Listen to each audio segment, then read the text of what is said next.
A paz do Senhor para todos, nossos amados irmãos, você que está aí na sua casa, no hospital talvez, onde você estiver. É um prazer poder estar com você novamente nesta manhã abençoada que o Senhor está nos concedendo. Estamos iniciando o nosso estudo da Escola Bíblica Dominical e eu quero te convidar a fazermos uma oração pedindo ao Senhor que nos abençoe. Pai amado, mais uma vez falamos contigo, Senhor, te agradecendo por esse dia abençoado que tu estás nos concedendo, Senhor, pela noite abençoada que nos deste, também, ó Deus, por este dia, por esta manhã, em que estamos iniciando mais um trimestre de ensino da tua palavra, Senhor. Que o teu Espírito que está sempre nos abençoando, nos orientando, esteja conosco e que Ele possa, Senhor, abrir nossas mentes, nossos corações para compreendermos a tua vontade, o teu querer. Pai eterno, esteja conosco, Pai, nos abençoando, é o que nós te pedimos, em nome do teu Filho Jesus. Amém, Senhor. Muito bem, meus amados, a nossa Escola Bíblica Dominical já reiniciou os seus trabalhos presenciais, mas na nossa preocupação de alcançar você também, que não pode estar aqui, é que estamos preparando a partir de agora, todas as manhãs, na hora da Escola Dominical, às 9h30 da manhã, você vai poder acessar aí o canal, o link da Escola Bíblica Dominical e acessar o seu estudo, tá ok? Então é um prazer muito grande poder estar com você e te abençoar. Nós estamos iniciando o trimestre e um novo trimestre que fala do avivamento em tempos, ou melhor, nos dias atuais, a necessidade de um avivamento nos dias atuais. Porque este tema é escolhido pela nossa CPAD e também por nós aqui da nossa igreja, pelo fato de estarmos vivendo tempos de crise, tempos de dificuldades, tempos em que vemos as pessoas, o mundo todo, em meio a uma grande pandemia, mas a igreja permanece de pé e nós temos a responsabilidade de poder transmitir a você a palavra de bênção, a palavra de paz, uma palavra de conforto e, acima de tudo, uma palavra de esperança. Por isso que há uma necessidade da igreja estar cada dia mais atuante para alcançar você, nossos membros, nossas ovelhas e a tantos quantos nos acessarem para receberem a bênção do Senhor. Na primeira lição do trimestre que estamos estudando, estamos iniciando a estudar, fala sobre Daniel ora por um despertamento. O texto áureo que está na carta de Tiago, no capítulo 5, verso 16, diz o seguinte: confessai as vossas culpas uns aos outros e orai uns pelos outros para que sareis. A oração feita por justo pode muito em seus efeitos. Tiago, capítulo 5 e verso de número 16. Repetindo a você: confessai as vossas culpas uns aos outros e orai uns pelos outros para que sareis. A oração feita por um justo pode muito em seus efeitos. A verdade prática nos diz o seguinte: o crente dedicado à oração pode exercer influência no céu, na terra e até contra os poderes malignos. Esta é a verdade prática, que é o pensamento do autor, ok? A leitura bíblica em classe está no livro de Daniel, capítulo de número 9, do 1 ao 3, do livro de Daniel, capítulo de número 6, verso 10, livro de Daniel, capítulo 2, verso 17 ao 19, e no livro de Esdra, capítulo 1, verso 1 ao 5. Nós vamos ler para você.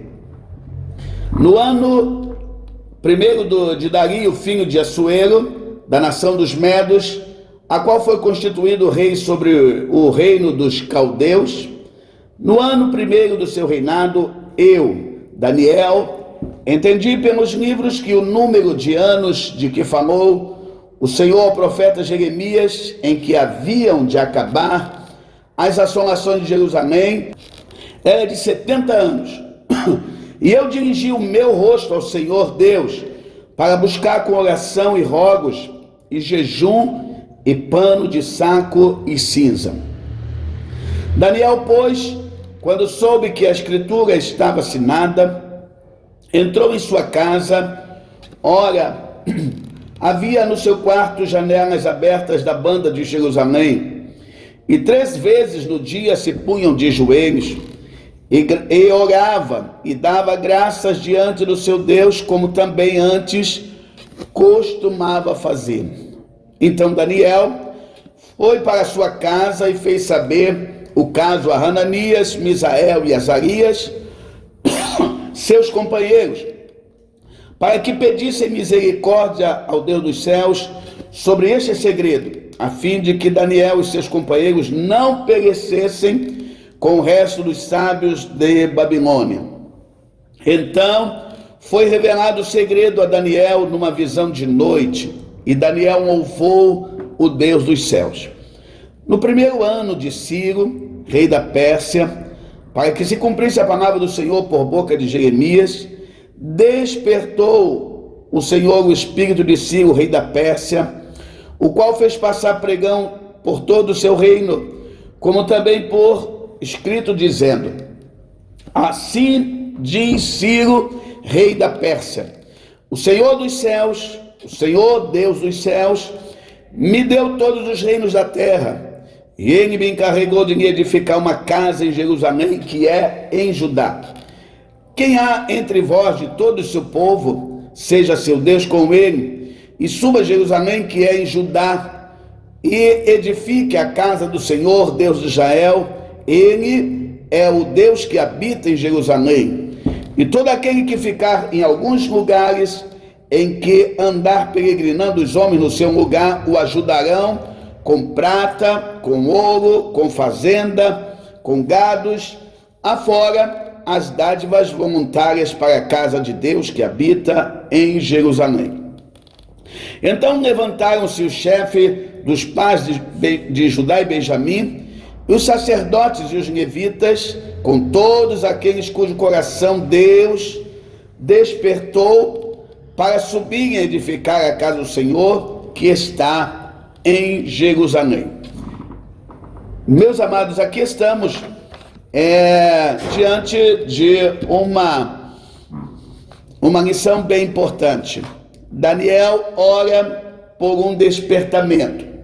Por que Daniel ora por um despertamento? Iniciando aqui no nosso tema da lição. Havia uma necessidade de um despertamento, porque o povo de Israel, isso a gente tem que contextualizar a história. Por que Daniel ora? Por que Daniel pede um despertamento? E a história bíblica, a história de Israel, nos mostra que Daniel está na Babilônia. Aproximadamente, entendemos pelos cálculos e pelas informações bíblicas, que Daniel devia estar na idade de aproximadamente 85 anos, 83 a 85 anos, porque quando Daniel foi levado cativo para a Babilônia, ele era ainda adolescente. A história bíblica nos mostra isso, que era ainda de uma idade bem pouca, de adolescente, e, portanto, digamos que Daniel tivesse entre 13 a 15 anos, e quando ele foi levado e passou por aquele processo todo de adaptação aos costumes babilônicos, e agora Daniel está orando para que Deus despertasse o seu povo, despertasse a nação de Israel e, acima de tudo, despertasse-se para um evento que ele tinha prometido, que os anos de desolação de Israel, de Jerusalém, haveria de ser somente 70 anos. E Daniel pede ao Senhor que cumpra a sua palavra, a sua promessa, porque os 70 anos já se tinham passado.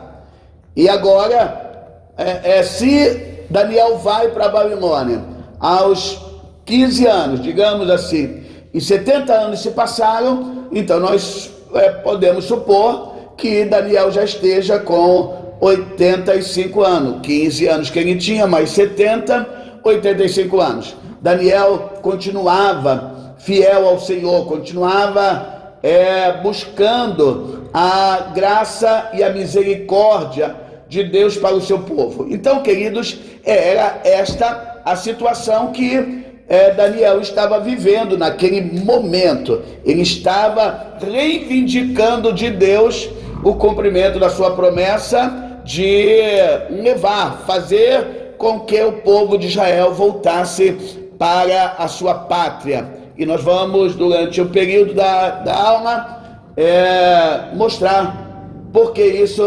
aconteceu. Bom, primeira coisa, por quê? Deixa eu explicar para você por que Daniel está na Babilônia pedindo para voltar para a sua terra, para Jerusalém. A primeira coisa que precisamos entender é que desde que o povo de Israel entrou na terra de Canaã, por direção de Josué, Deus havia determinado ao povo que eles trabalhassem na terra durante 6 anos e no 7º ano eles descansassem a terra. Passou a ser chamado do ano sabático. 6 anos trabalhavam e no 7º ano eles descansavam, não trabalhariam. O mesmo Deus, o que Deus está dizendo para eles é que o mesmo Deus que os sustentou durante 40 anos no deserto, os sustentaria também no ano sabático. A única coisa que eles teriam que fazer é crer que o Deus das provisões é o Deus que está mandando que eles somente o adorem, somente o louvem e sirvam a Ele sem fazer qualquer trabalho braçal ou qualquer outra atividade a não ser a adoração. Bom, a Bíblia diz, e também o nosso Deus, ele fala a eles que eles não deveriam adorar aos outros deuses das terras e das nações que eles haveriam de morar junto de Canaã. E eles deveriam repudiar totalmente a idolatria. E a história bíblica nos mostra que, ao contrário do que Deus tinha determinado, Israel começa a adorar aos deuses das nações vizinhas, Astarote, Baal, Azera e outros deuses passaram a ser idolatrados por Israel. A nação israelita peca contra Deus. Por outro lado, eles também erram desprezando a determinação de Deus do ano sabático. Isto quer dizer que eles trabalhavam direto.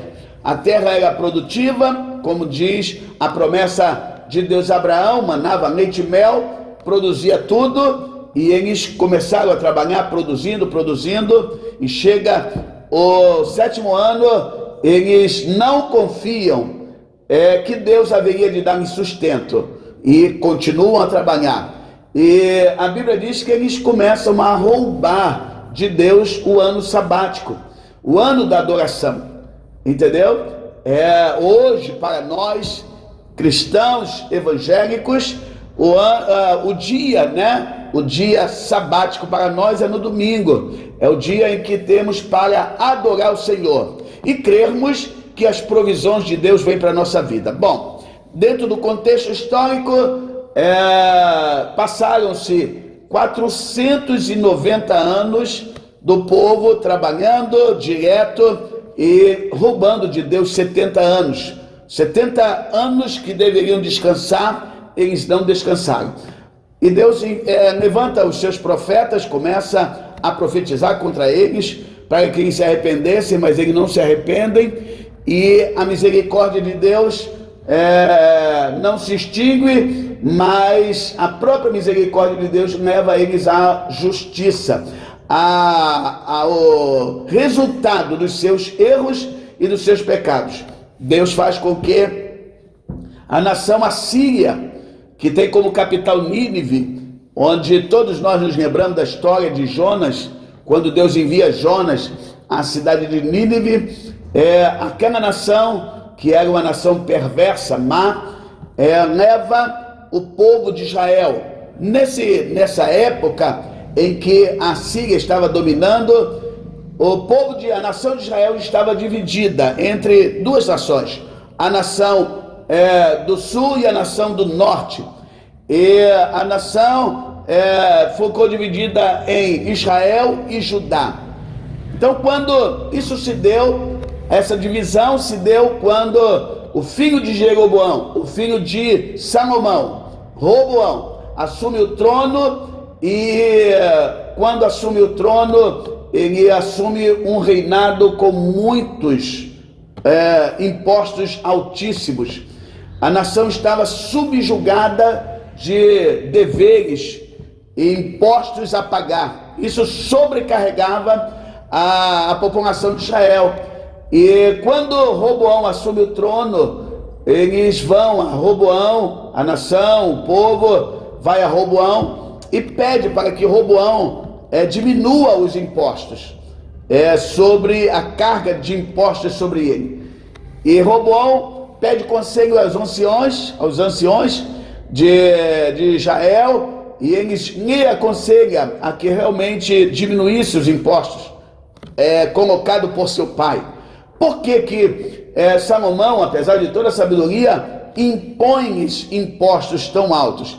Porque o rei era muito rico, amontoou para si muitas riquezas. O rei Salomão comprou e ganhou muitos cavalos de valores altíssimos, que davam muitas despesas. E como também Salomão arregimentou para si muitas mulheres. Salomão tinha aproximadamente 700 esposas e 300 concubinas, aproximadamente 1000 mulheres. Então, o peso das despesas de Salomão era muito alta, e por causa disso, ele aumentava os impostos em cima do povo. Quando Roboão assume o trono, o povo pede um alívio nesses impostos. Porém, ao ser aconselhado pelos anciões lhe aconselham para que ele pudesse realmente aliviar-nos desse pesado cargo, pesado fardo de impostos. Porém, Roboão, jovem ainda, vai aos seus amigos de idade, e também lhes pede conselho. Ao contrário da palavra dos anciãos, o conselho dos jovens é para que Roboão pudesse, ao contrário, de abaixar, aumentar mais ainda os impostos.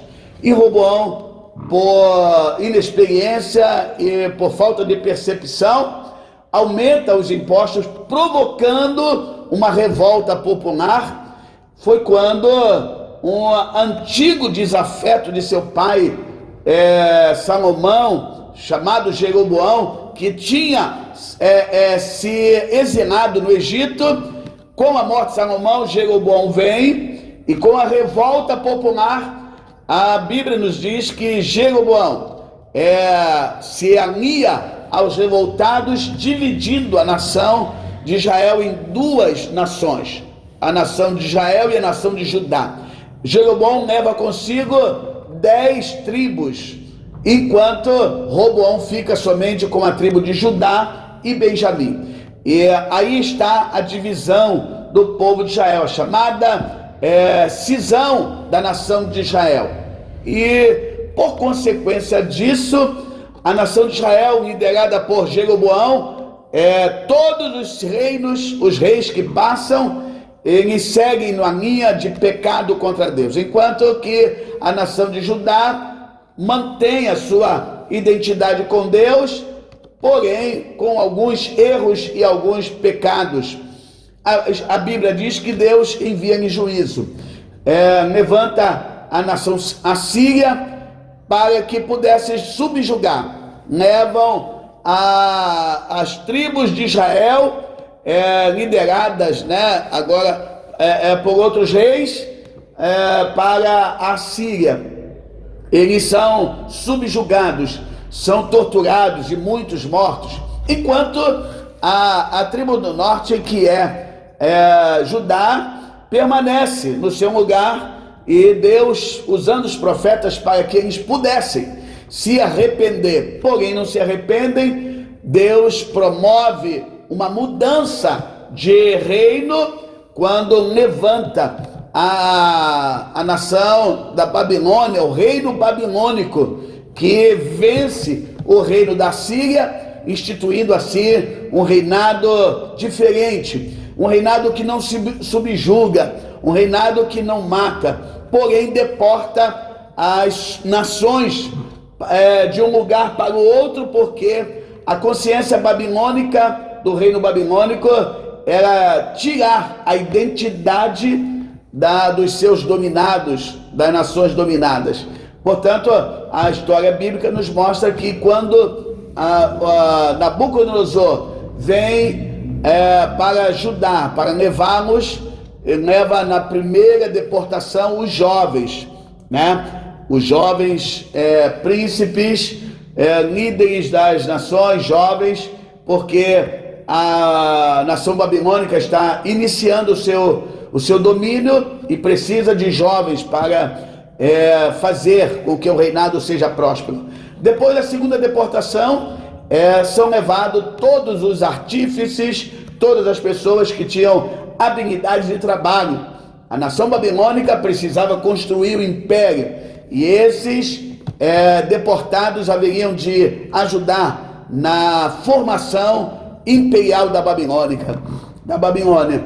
E por último, são levados todos os restantes da nação de Judá, aqueles que estavam saudáveis, ficando somente em Judá, em Jerusalém, os doentes, os velhos, os improdutivos. A nação haveria de sofrer uma desolação muito séria, muito grave.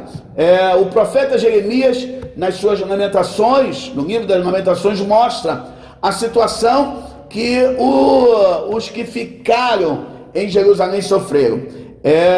Escárnio, desprezos, fome, enfim, toda sorte de mal o povo que ficou em Jerusalém estava sofrendo. Aí é que entra Daniel. Daniel está na primeira deportação, vai para o palácio.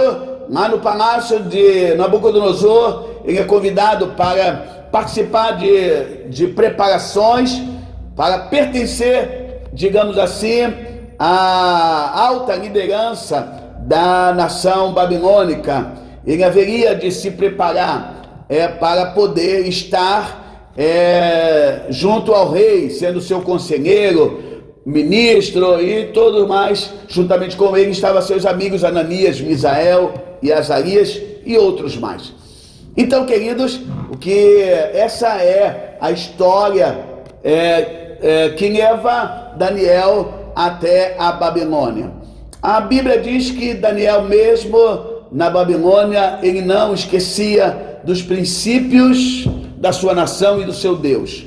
A Bíblia diz que todos os dias, pela manhã, ao meio-dia e à tarde, Daniel dobrava os seus joelhos, porque no seu quarto havia janelas voltadas para Jerusalém, e Daniel ora ao Senhor. Por que Daniel ora nesses períodos, 3 vezes ao dia? Porque era o tempo, né, o horário das celebrações em Jerusalém, no templo, de adoração a Deus. Pela manhã, normalmente às 9 da manhã, nosso horário, terceira hora do calendário judaico, ao meio-dia, a sexta hora do dia, era realizado outra oferenda ao Senhor, e às 3 da tarde, na hora nona, também outra oferenda. Então, por 3 vezes,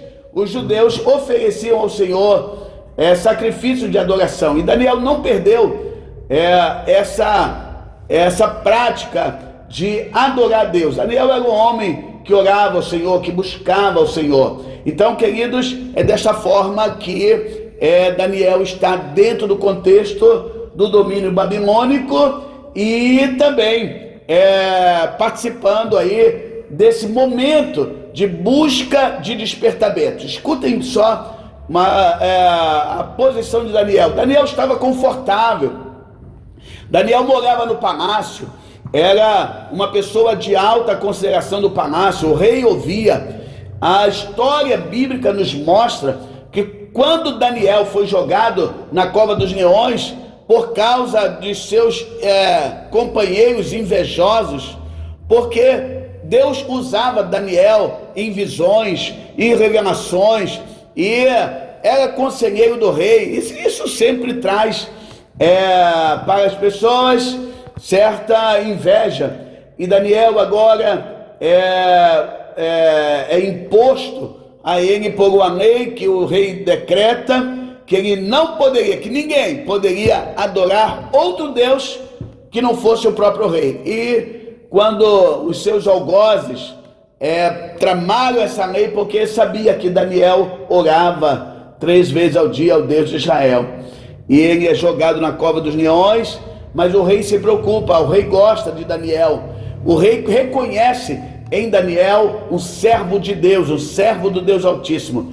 E a Bíblia diz que pela manhã, o rei, que não dormiu a noite, corre onde estava jogado Daniel dentro da cova e manda tirar pedra, porque era um buraco, né? Uma parte interna dentro da terra. O rei manda que tire a pedra e clama: Daniel, por acaso o seu Deus enviou o seu anjo para lhe proteger? E Daniel conclama ao rei naquele momento que Deus havia enviado o seu anjo e livrado ele da boca dos leões, promovendo assim um grande despertar no coração do rei, que exalta a Deus e que reconhece que não há Deus como Deus de Israel. Então Daniel era essa pessoa. Iniciando, a gente tem aí, para você ver, Daniel, o nome Daniel no hebraico quer dizer Jeová é meu juiz, tá? A história bíblica nos mostra que o nome tem muito a ver com a característica das pessoas. Por isso que Deus mudou o nome de várias pessoas em várias situações e ocasiões. Nós vamos ver que quando Deus chama a Abraão da sua tenda e diz para ele que ele seria pai de uma grande nação, ele muda o nome de Abrão para Abraão, Deus, um pai de multidões. Quando Deus encontra-se com Jacó no Val de Jaboque, depois de ter lutado com o anjo durante toda a noite, a Bíblia diz que o anjo toca na coxa de Jacó e pergunta o seu nome. A Bíblia diz que ele diz: eu sou Jacó, usurpador, num termo geral, no termo comum, enganador. E o anjo diz para ele: a partir de agora o teu nome passará a se chamar, em vez de Jacó, Israel, porque lutaste com Deus e com Deus venceste. Então Deus muda o nome conforme as situações. Então, queridos, aí está o nome de Daniel: Deus é meu juiz. A Bíblia também nos mostra que Ezequiel faz referência a Daniel quando Deus coloca Daniel, Noé e Jó como os mais destacados justos de todos os tempos.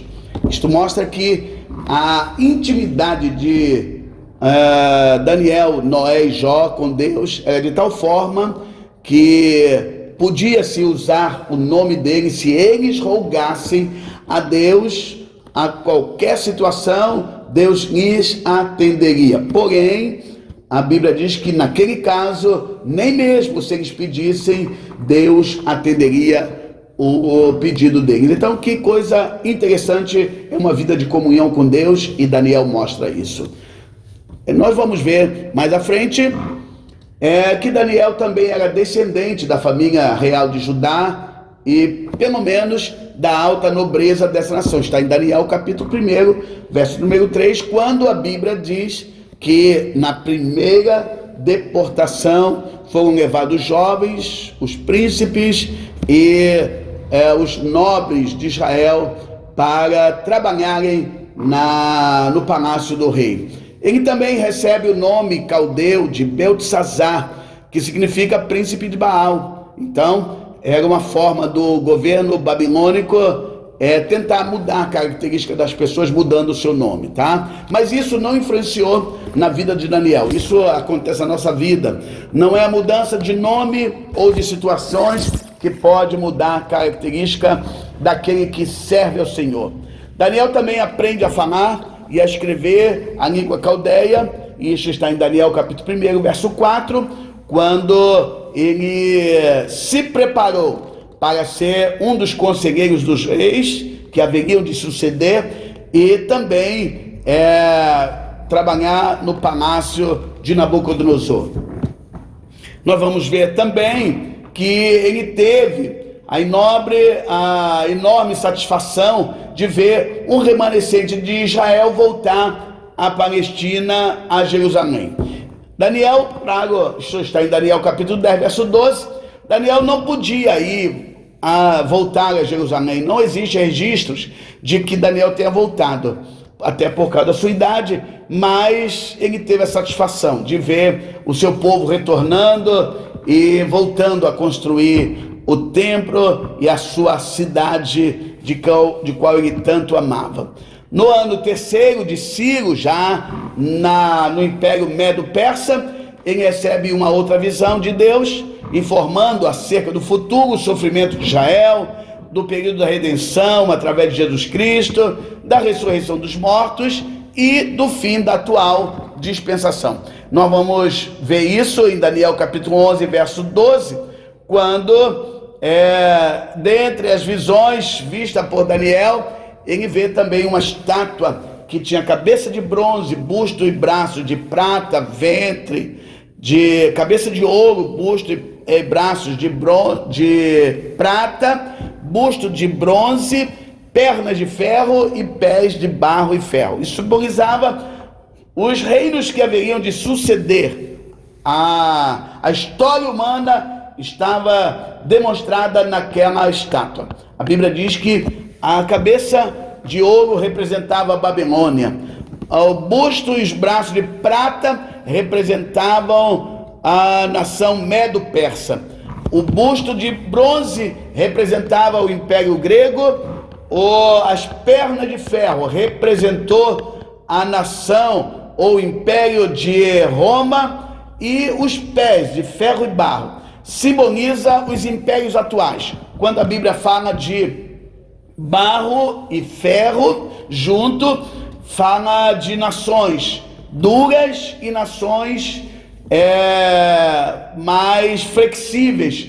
Então é isso que vivemos hoje, nações com uma diplomacia, nações com democracias, né? E nações duras, né? Autoritárias.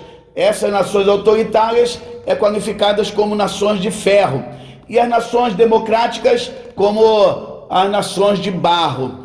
Porém, a Bíblia diz que haveria de ser lançado uma pedra sobre os pés de barro, e todos aqueles reinos iriam ruir para formar um grande reino único, que é da pedra, e esta pedra é Jesus. É isso que Daniel viu. Daniel pôde ver a instituição do milênio, o reinado de Cristo por toda a eternidade. Nós temos aí algumas características de Daniel. Apesar de jovem, quando deportado, permaneceu fiel à sua fé. Olha só, 15 anos indo para a Babilônia, 70 anos se passaram, 85 anos, e a sua fé permanecia inabalável. Isso deve ser para nós, para mim, para você que aí está, talvez esteja me referindo a você, meu amado idoso, que serve ao Senhor. Não importa as lutas, dificuldades, a fragilidade física, o que importa é que a nossa fé, o nosso homem exterior, esteja crescendo cada vez mais, como foi Daniel. Serviu como conselheiro a 2 reis babilônicos e a 2 reis persas. Ele era um homem de oração e um estadista com o dom da profecia. Homem de oração, orava 3 vezes ao dia. Todas as situações de Daniel eram resolvidas através de oração. É assim que deve ser a vida do crente, uma vida de oração. Aqueles que só buscam a oração quando estão nas dificuldades. Daniel não. Daniel orava em todo o tempo. Existiu um grande pregador do século passado que dizia o seguinte: eu nunca orei mais do que 10 minutos, mas também nunca fiquei mais de 10 minutos sem orar. Isso quer dizer que eu me orava sempre, estava na rua, estava orando, estava trabalhando, estava orando. E orar não quer dizer que está de joelhos. Orar é estar conectado com Deus em todo momento. Então era essa a vida de Daniel. Também sobreviveu à cova dos leões. Todos nós sabemos dessa história, desse fato. Por que Daniel foi jogado na cova dos leões? Por causa da sua fidelidade a Deus, do seu compromisso de oração. E sempre há inimigos, mas os inimigos são derrotados pelo poder do Senhor. Ele é jogado na cova dos leões, mas Deus o tira ileso. Nada lhe acontece. E acima de tudo, Deus faz com que o rei possa reconhecê-lo como Senhor de toda a nação de Israel e de todo o mundo. É isso que aconteceu na vida de Daniel. Nós vamos ver o despertamento, né? Tá aí, ó. Por que temos que despertar? Na verdade, nós seres humanos somos levados a uma acomodação. Já percebeu isso? A gente constrói a casa e tal, aí daí, depois que entra na casa, se acomoda, aí tem um problema na parede, um problema na água, e a gente vai deixando.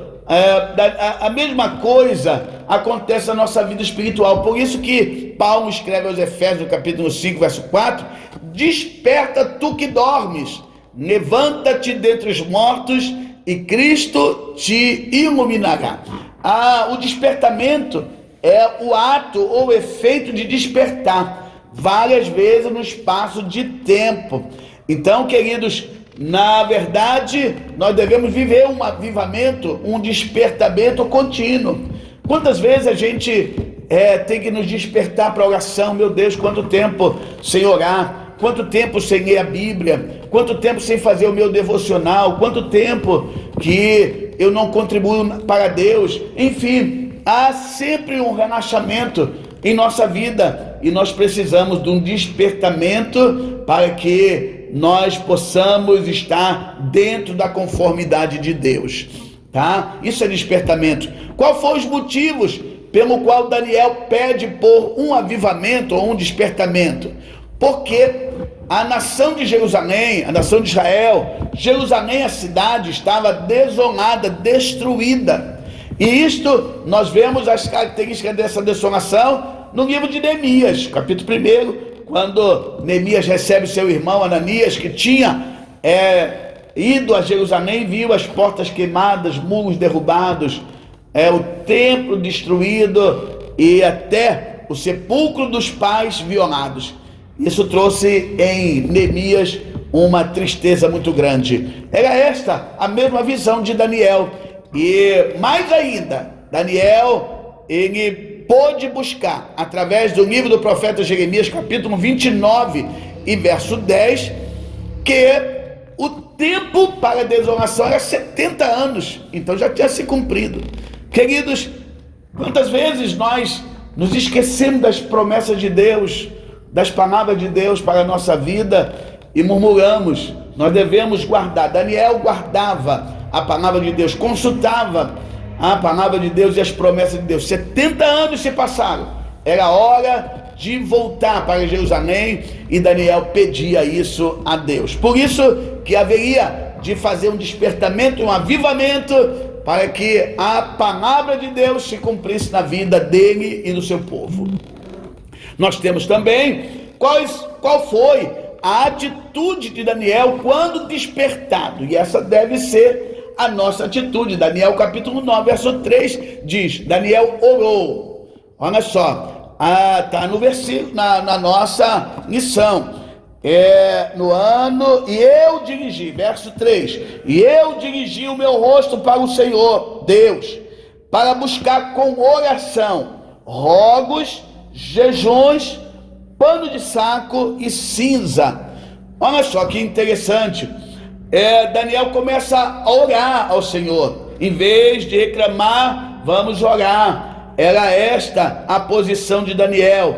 Rogos, diferente de orar, porque orar é pedir. Eu posso pedir a você, por favor, meu irmão, o senhor pode me conceder isso? Isto é um pedido, uma oração. Mas diferente de que rogar é clamar, com gemidos, com necessidade.